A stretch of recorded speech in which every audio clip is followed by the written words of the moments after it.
ತಮ್ಮೆಲ್ಲರಿಗೂ ಕೂಡ ನಮಸ್ಕಾರ.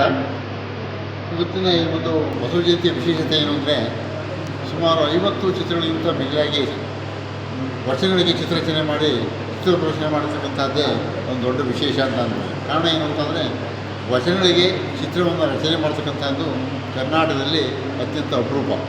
ಕಾರಣ ಏನು ಅಂತಂದರೆ, ವಚನ ಯಾಕೆ ಚಿತ್ರರಚನೆ ಮಾಡೋಕ್ಕಾಗೋದಿಲ್ಲ ಅಂತಂದರೆ, ವಾಕ್ಯಾರ್ಥ ಮತ್ತು ಸೂಚ್ಯಾರ್ಥ, ವ್ಯಂಗ್ಯಾರ್ಥಗಳು ಅನೇಕ ಇರ್ತವೆ. ಅದರಲ್ಲಿ ಕೂಡ ವಚನ ಸಾಹಿತ್ಯ ಸಂಬಂಧಪಟ್ಟಂಗೆ ಧಾರ್ಮಿಕವಾದ ಭಾವನೆಗಳು ಕೂಡ ಇರ್ತವೆ. ಸೊ ಹಾಗಾಗಿ ಎಲ್ಲ ವಿಷಯಗಳು ಕೂಡ ನಾವು ಸಾಕಷ್ಟು ಮನನ ಮಾಡಿ ಆ ಮನನಕ್ಕೆ ತಕ್ಕಂತೆ ಚಿತ್ರಗಳನ್ನು ರಚನೆ ಮಾಡ್ತಕ್ಕಂಥ ಇದೆಲ್ಲ ಅದು ಭಾಳ ಮುಖ್ಯವಾಗುತ್ತೆ. ಆ ಕಾರಣದಿಂದಲೇ ನಾನು ಸುಮಾರು ಒಂದು 10 ವರ್ಷದಿಂದ ಕೂಡ ವಚನಗಳಿಗೆ ಚಿತ್ರರಚನೆ ಮಾಡ್ತಕ್ಕಂಥ ಕೆಲಸಗಳಲ್ಲಿ ತೊಡಗಿಕೊಂಡಿದ್ದೇವೆ. ಸೊ ಹಾಗಾಗಿ ಸಾಕಷ್ಟು ಪುಸ್ತಕಗಳನ್ನು ಕೂಡ ಈ ದಿಸೆಯಲ್ಲಿ ಸಾಕಷ್ಟು ಪುಸ್ತಕಗಳು ಕೂಡ ಮಾಡಿದ್ದೇನೆ. ಸೊ ಅದನ್ನು ನೋಡಿ ನಮ್ಮ ಮಿತ್ರರು ಕೂಡ ವಚನ ಆಧಾರಿತ ಮಾಡಿರ್ತಕ್ಕಂಥ ಚಿತ್ರಗಳನ್ನೇ ಯಾಕೆ ನಮ್ಮ ಬಸವ ಜಯಂತಿಯಲ್ಲಿ ಯಾಕೆ ನೀವು ಪ್ರದರ್ಶನ ಮಾಡಬಾರ್ದು ಅಂತ ಕೇಳಿದ ಕಾರಣಕ್ಕೋಸ್ಕರವಾಗಿ ನಾನು ಈ ಸರಿ ಸುಮಾರು ಒಂದು 50 ಚಿತ್ರಗಳನ್ನ ಇಲ್ಲಿ ಎಕ್ಸಿಬಿಟ್ ಮಾಡಿದ್ದೇನೆ. ನಾನು ಇದರಲ್ಲಿ ಕೇವಲ ಬಸವಣ್ಣ ಮಾತ್ರ ಇಲ್ಲ, ಇಲ್ಲಿ ಬಸವಣ್ಣ, ಅಲ್ಲಮಪ್ರಭು, ಅಕ್ಕಮಹಾದೇವಿ, ಚನ್ನಬಸವಣ್ಣ, ಈ ರೀತಿ ಎಲ್ಲ ಸಾಮಾನ್ಯವಂಥ ಬಹುತೇಕ ಕಲಾವಿದರು, ಶರಣ ಮತ್ತು ಶರಣ ಎಲ್ಲರೂ ಕೂಡ ವಚನಗಳಿಗೆ ಚಿತ್ರರಚನೆ ಮಾಡಿದ್ದೇನೆ.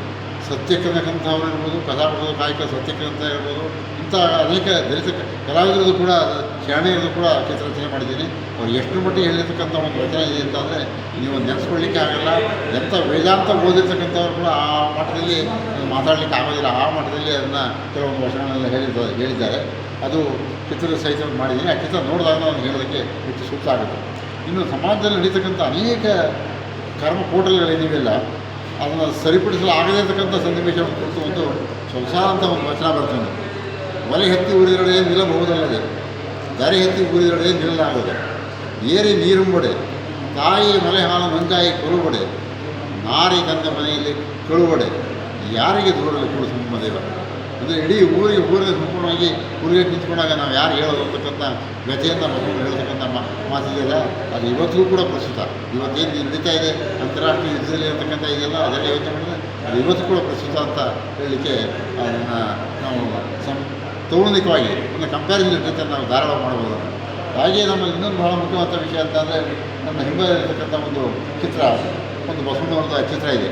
ಆ ಚಿತ್ರದಲ್ಲಿ ಏನು ಅಂತಂದರೆ, ಅನೇಕ ಜನ ನಮಗೆ ಏನು ಹೇಳ್ತಾರೆ ಅಂತಂದರೆ, ಹಿಂಗೆ ಅಂತಕ್ಕಂಥವ್ರು ಬಸವಣ್ಣವ್ರು ಕೊಟ್ಟೇ ಇಲ್ಲ. ಅದನ್ನು ಪೂರ್ವದಿಂದಲೂ ಕೂಡ ಅರ್ಪಣೆಯ ಕಾಲದಲ್ಲೂ ಕೂಡ ಅದು ನಡೀತು, ಅದನ್ನು ಅಧಿಕೃತವಾಗಿ ಏನು ಮಾಡಿಲ್ಲ ಅಂತಕ್ಕಂಥ ಮನೋಭಾವನೆ ಎಲ್ಲರೂ ಅನೇಕ ಜನ ಹೇಳ್ತಾರೆ.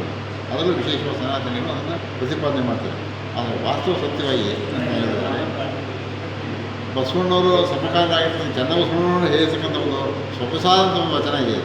ಅದು ನಮ್ಮ ಕಾಲಘಟ್ಟದಲ್ಲಿ ನಾವು ನೀವು ಹೇಗಿದ್ದೇವೋ ಅದು ಒಬ್ಬರು ಸಾಕ್ಷಿ ಆಗ್ತೀವೋ ಹಾಗೆ ಬಸವಣ್ಣವರ ಕಾಲದಲ್ಲಿ ಇದ್ದಂಥ ಚನ್ನಬಸವಣ್ಣವರು ಹೇಳ್ತಕ್ಕಂಥ ವಚನ ಇದೆ. ಆ ವಚನ